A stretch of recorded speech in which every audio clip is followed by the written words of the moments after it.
joining us at this time. Now, details of the news. President Bola Tinubu presided over the 18th meeting of the Federal Executive Council at the Aso Chambers of the State House, Abuja. Monday's meeting, the first in 6 weeks, follows the president's various foreign engagements in Equatorial Guinea, China and United Kingdom over the past month. Tinubu, who arrived at the chamber at 12:25 p.m., meets with only 21 of his 47-member cabinet today. Present at the meeting are the Secretary to the Government of the Federation, George Akume, and the National Security Advisor, Nuhu Ribadu. Although the agenda for Monday's meeting remains unclear, it might include a long list of memoranda for the approval of various projects from several ministries. Vice President Kashim Shettima has arrived in New York to represent Nigeria at the 79th United Nations General Assembly.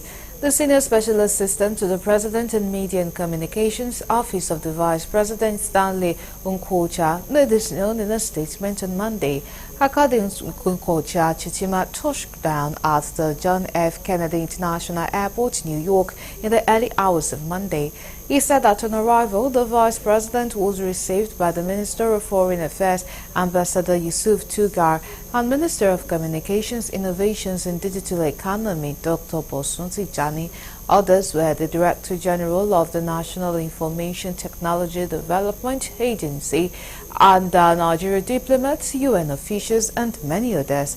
Nkwocha said, as directed by President Bola Tinubu, Shettima would lead Nigeria's delegation to this year's UNGA.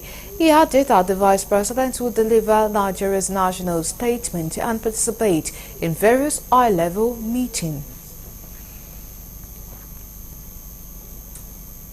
Now to other stories. Breaches of electoral laws in violation of some of the provisions are considered as electoral offences, of which the Constitution of the Federal Republic of Nigeria 1999 as amended and the Electoral Act 2010 vehemently kicked against. For some time now, vote buying has become the formidable dimensional trend in election malpractices in Nigeria, and this trend has totally usurped the genuine wishes of the electorate. Galaxy's news correspondent Lepi Joseph has more in this report. Vote buying was designed by politicians to induce the electorate at the polls, and this is gradually gaining prominence because of the poverty level in the country. To rid the phenomenon from the Nigerian political system will require a strong and decisive action from the law enforcement agencies.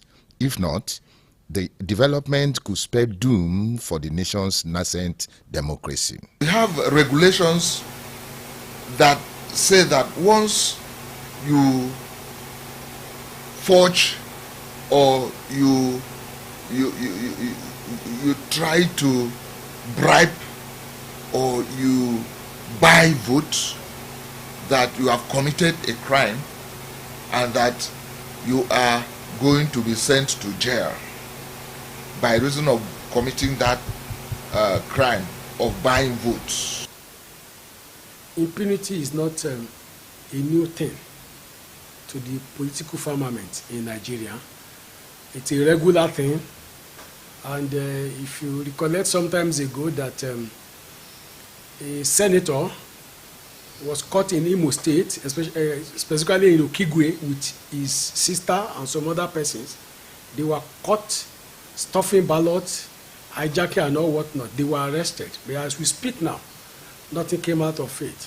Implementation of existing laws on electoral offences and reorientation of electorates about the disadvantages of vote selling will go a long way at discouraging this form of election malpractices in the country. Impunity that the chairman of INEC will come and tell the whole world that this particular election is going to be transparent, is going to be peaceful, is going to be fair and free, and that it will be transmitted live, real time, from the polling unit to IREF. When he came and told the whole world in Edo State that that was what was going to happen, was that what happened at the end of the day? 2, 3 people, yes, apparently they belong to PDP. We are expecting that is the report that we read. We are expecting that these people will have their day in court, so that if they are found guilty, people will start cautioning themselves cautioning their wards from engaging in electoral malpractices. I think that's the only way out, because if you have not really have anybody jailed or convicted for a particular offense in Nigeria, people don't take it seriously. From Lagos, this is Lebi Joseph reporting for Galaxy TV News.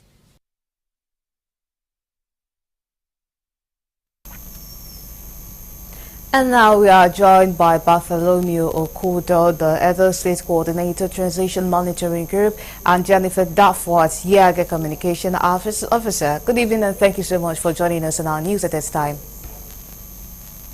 Good evening and thanks for having me. Okay, all right. So, as someone who took part in monitoring the just concluded Edo election, what is your review on the overall conduct of the election? Well, Okay. overall, speaking generally, the election was a bit peaceful because the level of violence was relatively low. So the election can be adjoined to be peaceful.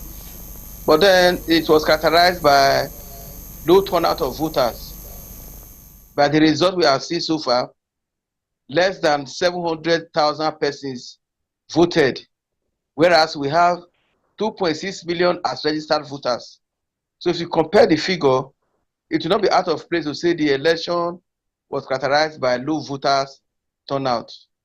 And there was monetary inducements because people were caught selling and buying votes.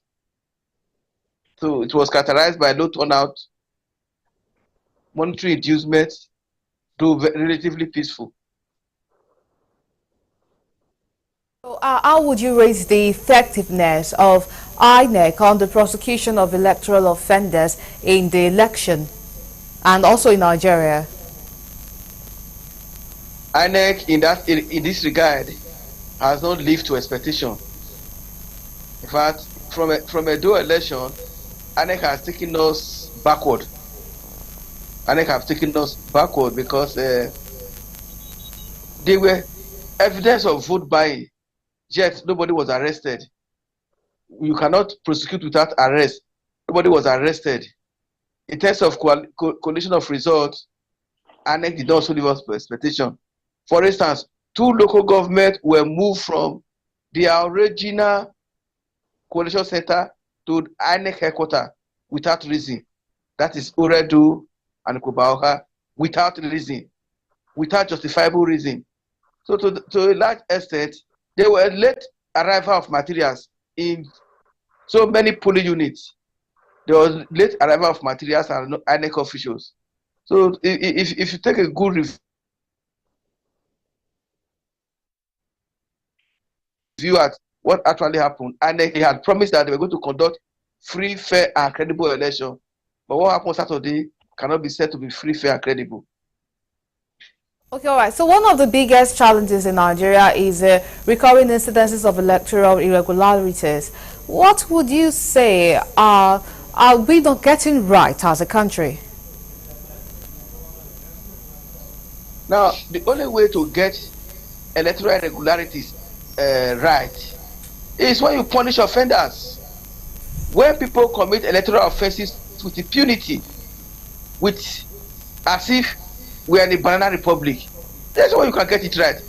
In this Edo election, people committed electoral violence, electoral fraud. There was vote buying, there was snatching of ballot boxes, there was stuffing of ballot boxes, there were a lot of other irregularities, and yet nobody was arrested, no prosecution, nothing whatsoever. So you see that people do it with very high level of impunity, believing that nothing will happen, and truly nothing will happen.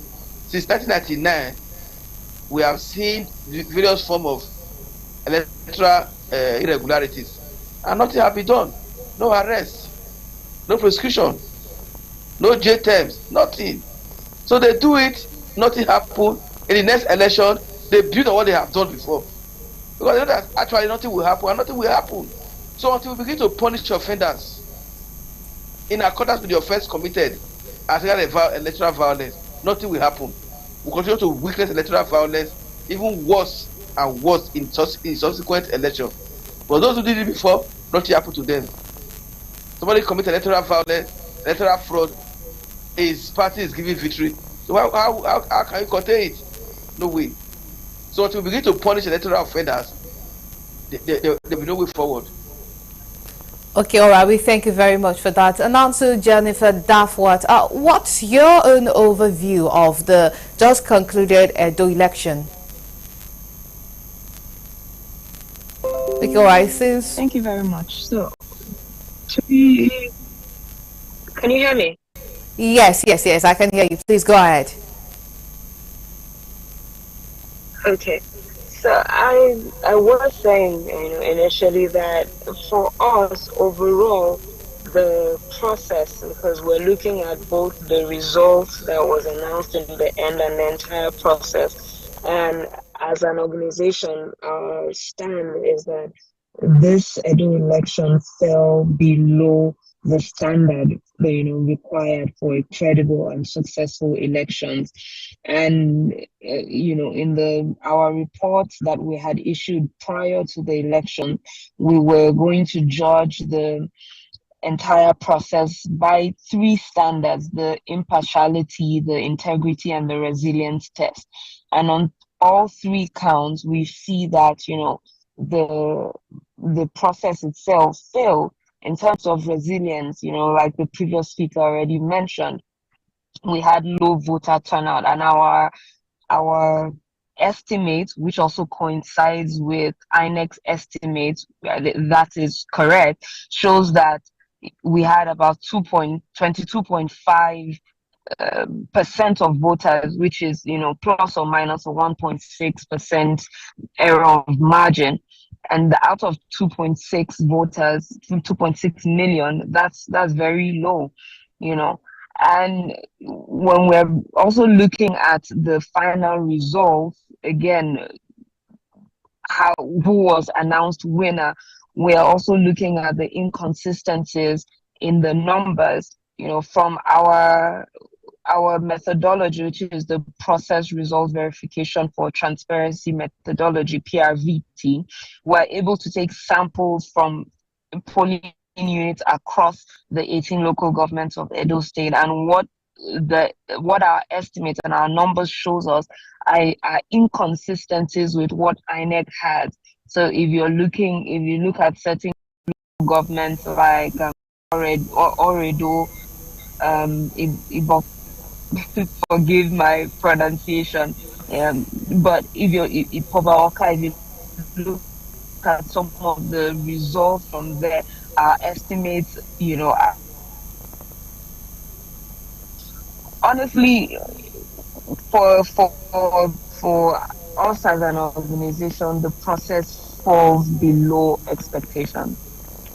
Okay, all right. So during the collation of the results yesterday, we are at the PDP party agent saying that it is marked with lots of irregularities, like what their party agents at polling units, the results they had was different from the one on RF portal, and also some different from what they finally announced. They also mentioned issues of BVAS not working, and we also had some local government areas, some polling units in some local government areas where election did not take place. So we know that these are some of the characteristics that always accompany our election in Nigeria. So what advice would you give that you feel that if INEC does this, then all these irregularities will be a thing of the past?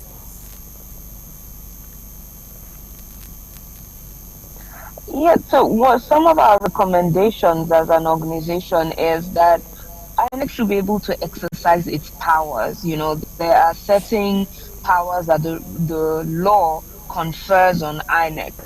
And INEC has the ability to reject or recount, or look at the votes or the numbers, the results that came in from those polling units and local government that had such irregularities.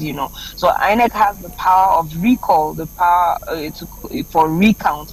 But what we're seeing in this election is that INEC is not exercising that power. It's not exercising, that ability, and that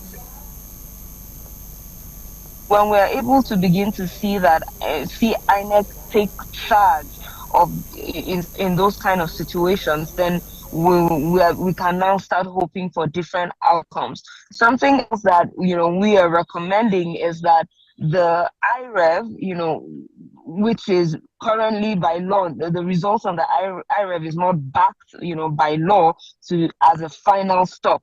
But if the Electoral Act is going to be, needs to be amended to allow the results on the IREV, because some of the estimates we were looking at were from the polling unit, and so if polling unit results can be accepted as final results as uploaded on the IREV, then it also minimizes the room for irregularities. So much for joining us on our news today. It's my pleasure. All right, and that's Jennifer Dalfort, Yaga Communication Officer. And earlier we were joined by Bartholomew Okodo, the Edo State Coordinator Transition Monitoring Group. Many thanks to both of you for joining us in our news. And now to other stories. Edo State Governor Godwin Obaseki has described the outcome of the September 21st governorship election in the state as a travesty of democracy. The governor made the remarks in a state broadcast after the announcement of results from the 18 local government areas of the state by the returning officer, Professor Farouk Adamukuta. He advised the citizens of the state to maintain peace and not resort to violence. The thing about democracy is the power it bestows on the people to choose who governs them. Therefore, when this power is blatantly seized from the people, it is not just a tragedy, but a travesty of democracy. Regrettably, the outcome of the September 21st governorship election appears to have daunted the spirit of many Edo people. He described the electoral process leading to the victory of All Progressive Congress candidate Bondi Okpebolo as loaded with impunity. It is obvious to the least discerning the amount of impunity and reckless disregard for processes and law that was displayed in this gubernatorial election. In a democracy, there are always safeguards for addressing grievances, and we hope that all those affected will seek resolution for this blatant disregard of law and process.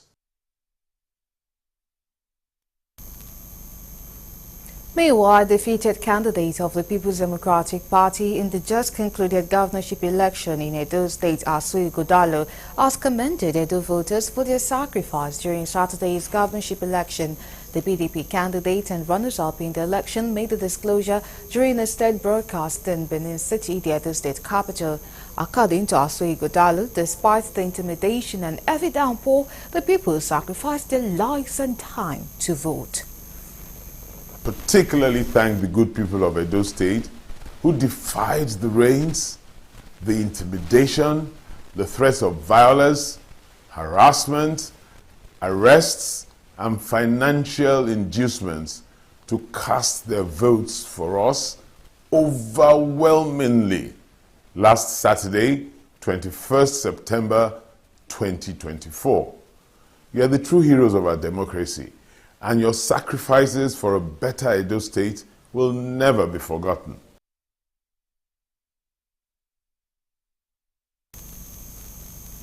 Now we move to the international desk for more news.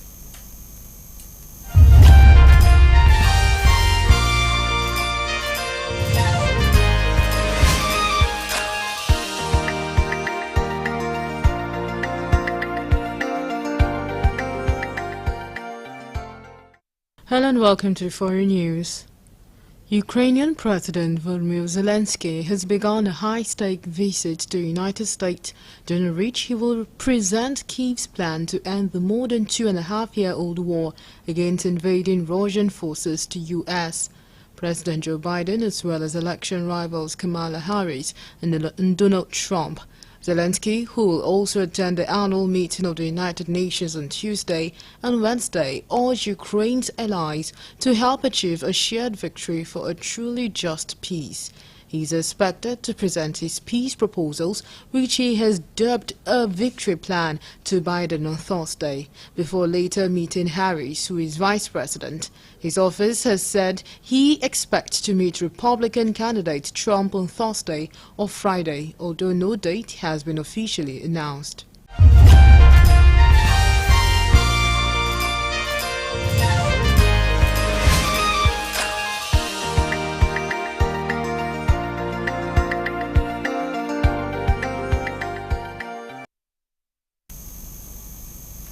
And that's it for now. We thank you so much for watching. My name is Viribami Salako, but do join us at 9 p.m. for our